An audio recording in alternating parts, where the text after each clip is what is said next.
Préposé aux bénéficiaires. Ces trois mots-là, on les entend partout ces temps-ci, mais qui sont-ils? Que font-ils?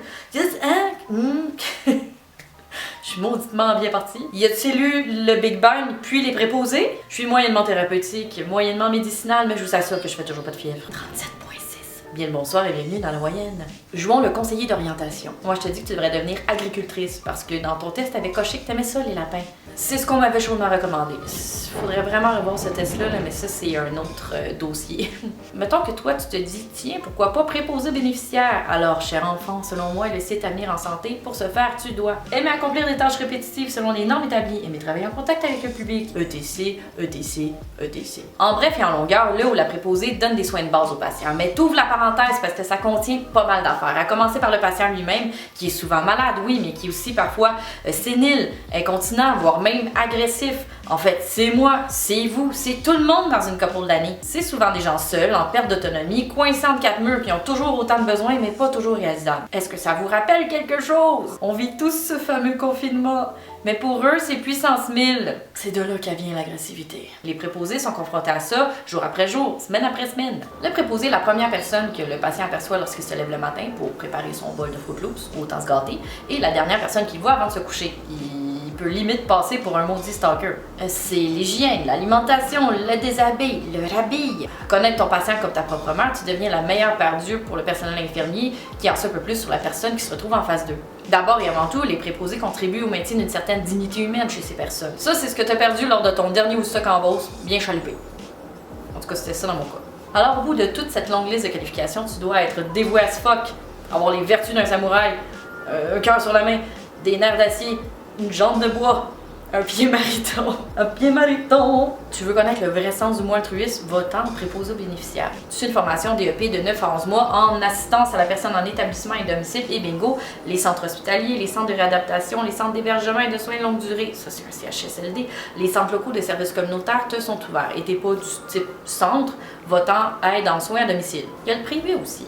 J'ai compris qu'avant 2018, au privé, les gens devaient payer pour une formation maison ou suivre le fameux DEP qui est 4 fois plus long. Ensuite, le gouvernement a offert une formation de 180 heures qui s'appelle Assistance à la personne en résidence privée pour aînés pour obtenir une AEP. Une, parce qu'une attestation, semble. Et le salaire? Ah ben voilà la question! Au public, il peut varier de 19,47 à 21,37 $. Écrivez-moi si je me trompe. Mais là, je dois pas me tromper, c'est quand même pas ouvergeux considérant le travail colossal d'un préposé. Au privé, les mieux payés gagnaient autour de 16,52 $. Pour certains, on parlait de 13 $. Fallait-il une pandémie pour lancer le débat? Ben apparemment oui, parce qu'autant privé qu'au public, ça a l'air d'être pas mal eux autres qui tiennent le Québec à bout de bras et de respirateurs. On a manqué le coche, question valorisation de la profession, tout gouvernement confondu. Et on semble avoir autant investi que dans les nouvelles pubs de Pacini. Joyeux anniversaire! Merci. Est-ce que je peux me permettre de vous demander votre âge? Bien sûr, j'ai 42%. Ah, je les aime ces annonces-là. C'est beau, là. On n'attrape pas les mouches avec du vinaigre. On n'attire pas non plus quelqu'un avec un salaire qui te permet de te payer un 6 pouces chez Subway comme resto du mois. Oui, à 13 $ de l'heure, tu peux juste aller travailler là. 2 avril 2020, on annonce 287 millions pour augmenter le salaire des préposés aux bénéficiaires. Au privé, ça peut signifier 4 $ de plus de l'heure. Oh, il était temps. Hein? J'ai voulu comprendre le pourquoi du comment. Qu'est-ce qui a été si long? Pourquoi le salaire des préposés, voire les préposés eux-mêmes, sont autant l'élément négligeable de l'équation? J'ai même fait un graphique. Et ça ressemble à ça. Le gouvernement, oui, mais la bureaucratie, la paperasse, la FIQ, la ATPS, les va-et-vient Montréal-Québec, les assemblées, on les augmente-tu? Oui, mais faut-tu augmenter les autres d'abord? Si t'as pointé quelqu'un du doigt, ben il te faut pas mal de doigts. J'ai aussi passé en revue énormément de chiffres, je me serais cru dans le Good Will Hunting. En 2016, mettons, un préposé était payé 40 000 par année au public, 20 000 quelques au privé. L'État concédait 80 000 par patient au public, 32 000 au privé. Et certaines résidences privées te coûtent des milliers par mois. Comme les résidences soleil. Je suis pas David Suzuki, mais je vois ça puis ça fonctionne pas. Pourquoi je parle de lui? Oubliant la question salariale, il y a aussi plusieurs autres problèmes écrits en tout petit caractère, mais qui, face à la crise, tout d'un coup, te sautent littéralement au visage. Le manque de personnel! Ouvrez la télévision, voilà, vous constatez. Les préposés sur la ligne de front sont hypothéqués par un manque de préposés. Tu claques des journées de 16 heures à virailler pour pallier aux collègues que t'as pas. Toi aussi, t'as envie de partir, on appelle ça en avoir plein le cul. Ou une dépression. Quand je remonte article après article, la pénurie semble dater de l'ère glaciaire. Et on n'a pas le choix de sortir un exemple parmi une multitude d'autres, je tiens à dire, pour un peu comprendre comment on en est arrivé là. J'ai pige sous mon chapeau ici. La réforme Barrette.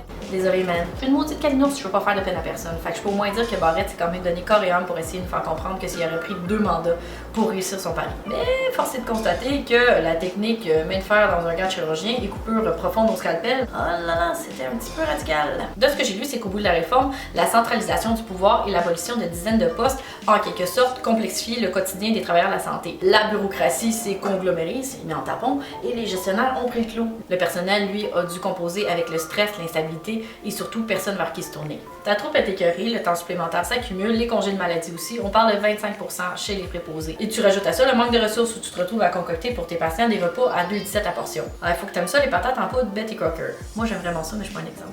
Alors que les préposés tentent adroitement d'entrer dans l'intimité des gens les plus vulnérables, on leur demande de tourner les coins ronds. Comme cette désormais célèbre histoire dit bien une fois semaine. Moi ça fait un mois que je porte mon vieux Audi de la maison du rôti. Merci télétravail. Mais une journée sans douche, j'angoisse. C'est quoi pour une personne incontinente? C'est quoi un débarbouillage vitesse grand V pour une personne à mobilité réduite? Leur liste de tâches s'allonge, exigeant d'eux tout sauf ce à quoi ils aspiraient. D'ailleurs, on se rappelle tous de la méthode d'organisation Ford. On a tous envie d'être traités comme une vieille station wagon en fin de vie. Quand même beau une station wagon avec les portes en bois. Je m'étais mis une note en bas de page, ne pas décourager personne. C'est peut-être raté. Être préposé, c'est une vocation. On a réalisé trop peu trop tard qu'ils sont essentiels, mais fort heureusement, tout le Québec a maintenant un œil sur la suite des choses. C'est à eux qu'on devrait dire que ça va bien aller. On se revoit dans pas long.